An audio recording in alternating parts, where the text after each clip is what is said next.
गुनाहों से अल्लाह को राजी करो।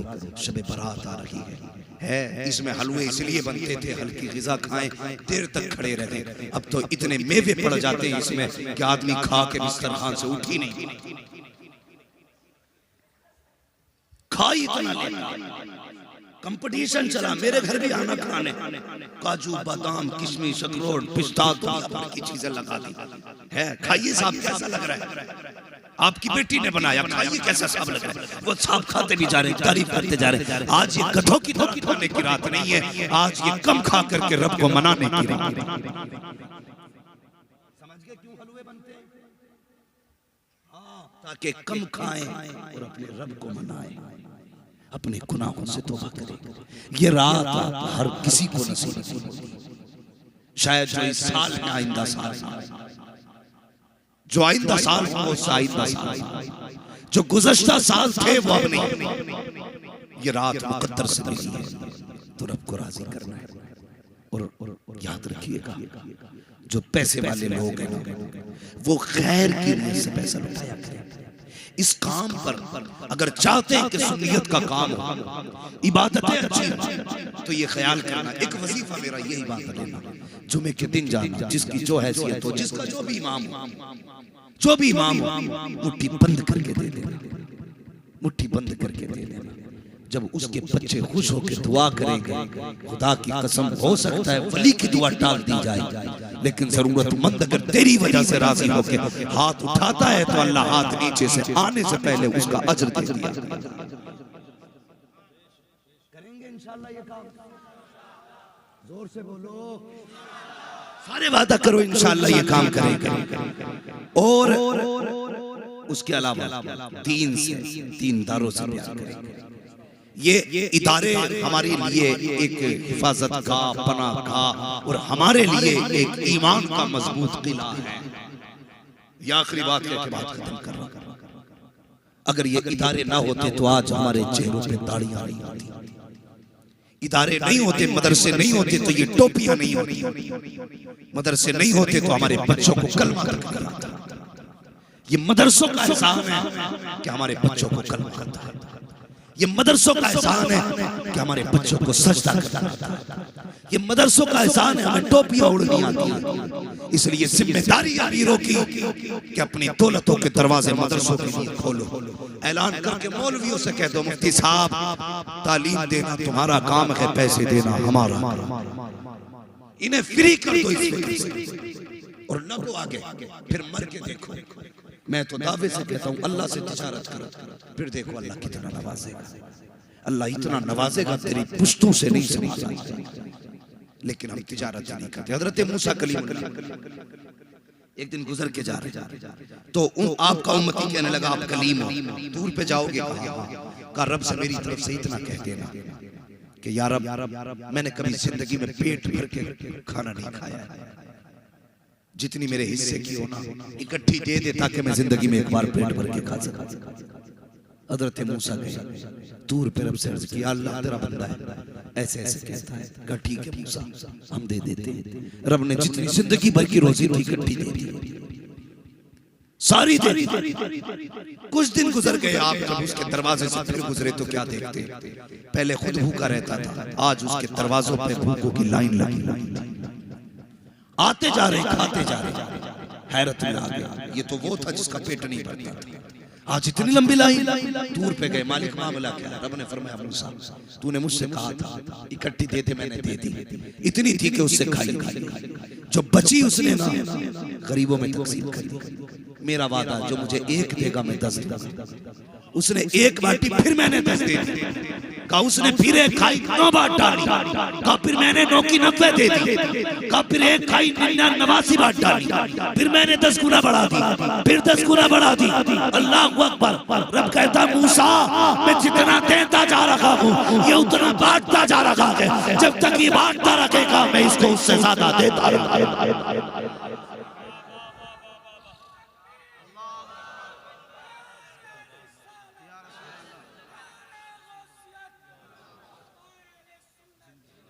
तो तिजारत करो अल्लाह से, तिजारत करो। कभी कभी दवाएं नहीं करती जो दुआएं करती। हाँ डॉक्टर्स भी मौजूद हैं, मैं जिम्मेदार के साथ। कई बार इन्होंने तजर्बा किया होगा, अगर ये प्रैक्टिस करते हैं तो हम किसी मरीज को देखते हैं तो हम कहते हैं ये तो बचना ही नहीं, लेकिन फिर वो बच जाता है। कभी ऐसा होता है ये अरे मामूली सी बीमारी है, खुराक में ठीक हो जाएगा, लेकिन वो मर जाता है। क्यों? एहसास कराता है रब अपने वजूद का। देख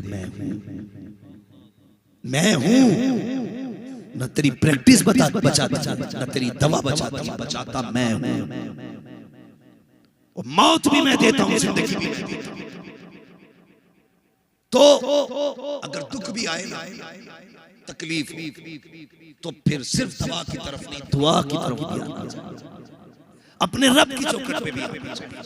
मैं अगर कोई हवाले के तौर पे वाकया बयान करूं तो बात लंबी होगी, बस इतनी गुजारिश करूंगा कि रब को राज़ रखें, दुआएं लेने की कोशिश करें। जब दुआएं मिलती हैं अल्लाह मुसीबतें डाल देता है। अमेरिका में बहुत बड़ा सेठ, पैसे वाला, अपने ही इसी बर्रे सरहद से गया, उसे 25-35 साल बीत गए, बिलियनों उसने डॉलर कमाए, बहुत बड़ा सेठ बना, लेकिन उसे जब बीमारी लगी तो कैंसर की बीमारी थी। कैंसर की बीमारी, मौत के करीब आ गया, डॉक्टरों के पास गया, डॉक्टरों ने कह दिया 2 महीने का मेहमान है, जा मौज कर ले जितनी करनी है, बचने वाला तो है नहीं। जब उसने इतना सुना ना, तो हम कब जाते, जब मायूस होते फिर जाते। एक अल्लाह वाले के पास गया, कहने लगा हुजूर डॉक्टरों ने कह दिया बचना नहीं, आप बताइए क्या करें। उन्होंने कहा कहाँ रहता है, कहा फला मुल्क में, कहा अपने लोगों से कब से नहीं मिला। उसने कहा 35 साल हो गए, मैं पैसे कमा के दौलत में गिर गया। तो अल्लाह वाले ने कहा जा अपने मुल्क चला जा, तमाम दोस्तों अहबाब की दावतें कर, रिश्तेदारों के पास वक्त गुजार, उन्हें खाने खिला। 1 महीने बाद फिर आ पड़ा, उसने 1 महीने तक लंगर जारी रखा। 1 महीने के बाद पलट के गया। अल्लाह वाले ने कहा जा अब चेकअप करा। जब चेकअप कराया तो ना कैंसर था, ना कैंसर का नाम था। डॉक्टर हैरत में, यार ये क्या हो गया, तुझे तो मर जाना था, कैसे गया? और वो भी कैंसर खत्म, उसने इलाज किया। उसने कहा जब दुनिया के तबीबों ने इनकार कर दिया, तब मदीने के तबीब ने इलाज किया। मैंने उनके तरीके को अपनाया।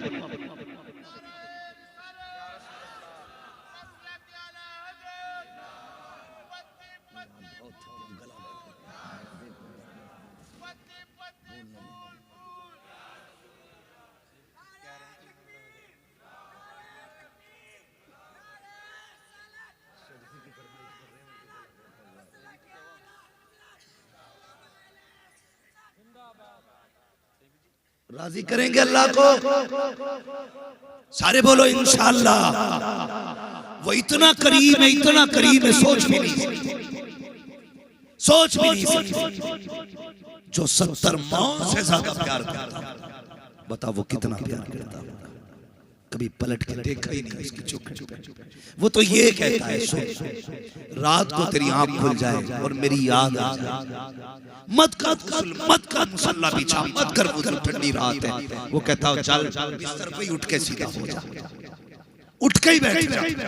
और बस इतना कहते मालिक बख्शने वाला, मैं गुनाहगार, तेरी चौखट के अलावा चौखट कहां है। इतना कह के तो देख बंदे, मैं तेरे सारे हम कभी आवाज नहीं देते, आवाज आती हम तो माइल बकरम है, कोई साइल ही नहीं, राह दिखलाएं किसे रह रवे, मंजिल ही नहीं। आवाज आती है वो तो निहायत सस्ता सौदा, बेच रहे हैं जन्नत का, हम मुफलिस का मोल चुकाएं अपना हाथ। अल्लाह से जन्नत ले लो, जीते जी जन्नत ले लो। बनी तुम्हारे लिए है यार, और किसके लिए? उसमें रखना किसे? सही बात तो ये फरिश्ते भी तुम्हारे लिए हैं, गिलमान भी तुम्हारे लिए, पूरे भी तुम्हारे लिए, बस शर्त है जन्नत को अपना लो। वो कैसे अपनाओगे? अल्लाह की रजा हासिल करने के बाद, अल्लाह को राजी करें। आने वाली रात जो आ रही है ना, सारे लोग कोशिश करेंगे कि अपने रब को मनाएंगे। जवानों एक्सीलेटर मत खींचना, तेल टंकियों में न भराना, कम खाना, मस्जिद में खड़े हो जाना और अपने रब को 2 आंसू गिरा के दिखा देना। कसम खुदा की वो इतना करीम है, पलक से आंसू नीचे नहीं आएगा, बख्शिश का परवाना पहले। हाँ जवान, रब को जवानों की तौबा बड़ी प्यारी है, बड़ी प्यारी है वो तौबा तो सबकी कबूल करता है, लेकिन जब जवान तौबा करता है तो कहता फरिश्तों देखो मेरा बंदा जवानी में मेरी चौखट में वो फरिश्तों में बातें करता है तुम्हारी। इसलिए जवानों अपने गुनाहों से तौबा करो, रब के करीब हुजूर का किरदार अपनाओ, तरीक़े मुस्तफ़ा को अपनाओ। दूसरों को बाद में राज़ी करेंगे, अपने घर वालों को पहले राज़ी करेंगे। रूठी बहन को मनाएंगे, नाराज भाई को मनाएंगे, नाराज बाप को राजी करेंगे। अगर तुम इन्हें राजी ना कर सके तो कोई फायदा नहीं तुम्हारे चक्कर लगाने और दौड़ने से। फायदा तभी होगा जब तुम पहले अपनों को मनाओ, उसके बाद बाहर वालों को मनाओ। पहले जिनका हक है उन्हें राजी करें। कोशिश ये करें हलवा पेट भर के नहीं खाना है, बस इतना खाना है कि खड़े होकर अल्लाह की इबादत कर सके, तस्बीह पढ़ सके, सजदे कर सके, क़याम कर सके। फरमाया या अय्युहल्लज़ीना आमनू कू अनफुसकुम व अहलीकुम नारा, ऐ ईमान वालों अपने आप को अपने घर वालों को जहन्नम की आग से बचाओ। कोशिश करें अपने बच्चों को हुजूर की मोहब्बत सिखाएं, दीन सिखाएं, कुरान सिखाएं। कामयाब वो नहीं है जिसने अपने पीछे जायदाद छोड़ी है, बिजनेस छोड़ा है, अपने पीछे फैक्ट्रियां छोड़ी हैं, प्लाट छोड़े हैं, बिल्डिंगें छोड़ी हैं। कामयाब वो है जिसने अपने पीछे कुरान पढ़ने वाला छोड़ा।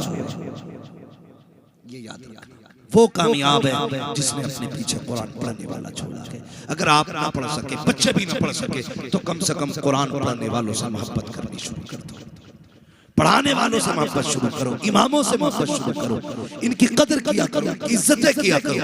क़यामत में जब ये जन्नत में जाएंगे तो अकेले नहीं जाएंगे, हाथ पकड़ के तुम्हें भी जन्नत में लेके जाएंगे। ये कहेंगे या अल्लाह, ये रिवायत भी मौजूद है भाई, हुक्म होगा जन्नत ही जन्नत की तरफ जाए। लाइन जन्नत में जा रही होगी ना, जब लाइन आ जाएगी हाफिज़ कुरान पे, ये रुक जाएगा। अल्लाह फरमाएगा फरिश्तों लाइन रुकी क्यों? फरिश्ते कहेंगे या अल्लाह एक हाफिज़ खड़ा है, आगे नहीं बढ़ता। फरमाएगा पूछ क्यों नहीं जाता आगे? फरिश्ते कहेंगे तुम क्यों नहीं जाते? वो कहेगा अकेला नहीं जाएगा। फिर कहीं इसमें जो जहन्नम की लाइन लगी है ना, इसमें वो भी खड़ा है जिसने मुझे खाना खिलाया था, इसमें वो भी खड़ा है जिसने मुझे पानी पिलाया था, इसमें वो भी खड़ा है जिसने 150 मेरे हाथ में दिए थे। मालिक ऐसे नहीं जाना है, जब तक वो जन्नत में नहीं जाएगा मैं भी नहीं जाऊंगा। अल्लाह फरमाएगा अच्छा ये बात है, जा तेरी मर्जी है, जिसको चाहे हाथ पकड़ के जन्नत की तरफ लेके जाएगा। उस दिन पता चलेगा इनकी शान क्या है। इसलिए तलबा से प्यार करें, मदरसे से प्यार करें, अइम्मा की कदर करें, मदरसों की कदर करें, और कोशिश ये करें कि हम अपनी दौलत में दूसरों का भी हिस्सा रखें। इसलिए कि कभी कभी 10 लाख दवा वो काम नहीं करती है जो 10 रुपए की दुआ काम कर जाया करती है। दुआएं हासिल करें लोगों की, दिल जोड़ें, तोड़ने का काम नहीं करना है, दिल जोड़ने का काम करना है। हाँ अलबत्ता जिसका अकीदा दुरुस्त नहीं है उससे कोई समझौता नहीं है, बस अकीदा दुरुस्त है तो सिर्फ एक ही मयार रहना चाहिए, उन्हें जाना उन्हें माना, न रखा गैर से काम। लिल्लाह की हम्द में दुनिया से मुसलमान गया, यही पैगाम मेरे मुर्शिद सरकार ताजु शरिया का था। ओ लोगों कादरी कादरी कर, कादरी रब कादरियों में उठा, कदर अब्दुल कुदरत नुमा के वास्ते जब ये होगा तो नतीजा क्या होगा? मेरे मुर्शिद कहते हैं अख्तरे कादरी खुद में चल दिया, खुद वाहे हर कादरी की।